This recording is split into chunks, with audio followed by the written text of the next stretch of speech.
Well, my name's Michael, And I'm Tricia. and we have a 50th wedding anniversary coming up in just about a year. So we thought it would be a good idea during the lockdown to sit down and create some videos talking about our experience of now nearly 50 years of marriage together, and indeed family. And these photos are of lots of family events where we've got all the family together. We have 2 children and 6 grandchildren. And I loved having young children and love even more having the grandchildren. And what we love to do is to take all the grandchildren away on holiday together because they don't live close to each other. So it's nice for them to have a chance to be together, and they do all sorts of interesting things, more interesting as they get older. They have all sorts of creative ideas. One of the things I really notice is as children grow up, your role as a parent changes very strikingly. So to begin with, you're just simply catering for their physical needs. Then gradually as they get older, you're teaching them things and you're training them and trying to socialize them so that they can make their way in the world. And then by the time they reach teenage years, you suddenly begin to realize that their friends and their contemporaries are having more of an influence on them than you are. And that comes as a bit of a shock because they're gradually transitioning to a place where they're making their own way and making their own decisions. But what I've realized all along is that the most powerful thing you can do is to pray for them.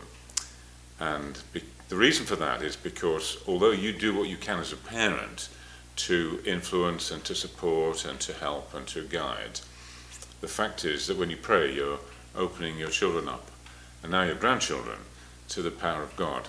And that's simply the most powerful influence that there can possibly be.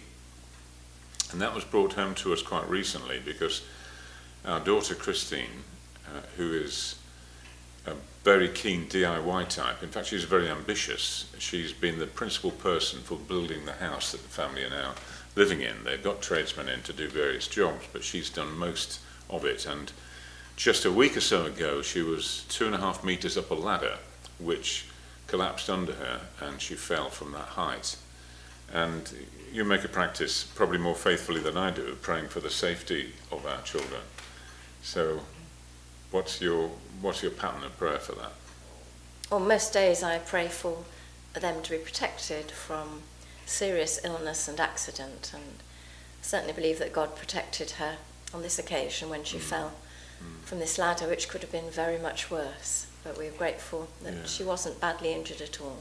Yeah, she landed actually on the ladder and was covered in bruises but didn't break anything, which is a bit vital when you've got 4 children and a house to build, that you don't break things.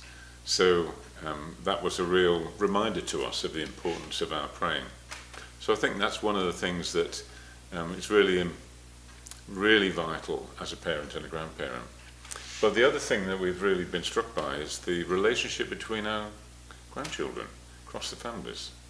They do get on extremely well together, and they love being together, so we like to give them as many opportunities as possible. And we feel that our role is very much with our children, to support them in whatever way we can, not to interfere at all, but to give them what support we can. So that might mean that we go and stay with our daughter, and as grandparents we have a lot of free time. We can give them time, we can play with them and talk to them, listen to them, and be very involved in their day-to-day lives when we're there. And that's a real blessing, which is a great joy. Another joy is the holidays, and there's some photographs here of some of the holidays when we've taken all 6 of them away. What's your feeling about those times? Well, they've been lovely times. We really enjoy doing it. It's hard work, but really worthwhile and good fun. Yeah, and they get very good friends, aren't they? They are, yes. Yeah, the cousins. Yes. And we like the fact that it's part of an extended family and a wider family, and that's somehow very, very special that you can do things to foster that.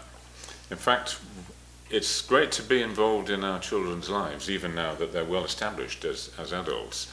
So our son leads a small church in Manchester. So we go over occasionally to help support them. Sometimes I'll speak at the church meetings, or we'll take teenagers over to bolster the numbers and give their young people a chance to see what's possible. But I also have to say I really enjoy working with Christine on the house. So if we're up on the scaffolding together, fitting cladding to the house, that's also a great joy, to be able to actually work together with your grown-up children, as well as praying for them and supporting them in every way you can. So that's something of our story, and it's been a privilege and an honour to be able to be invited into our children's lives, even as adults. And we do find this, that to begin with, your children go away from you when they become adults. When they have children, they come back. And it's not just cupboard love. They want us to be involved, which is wonderful.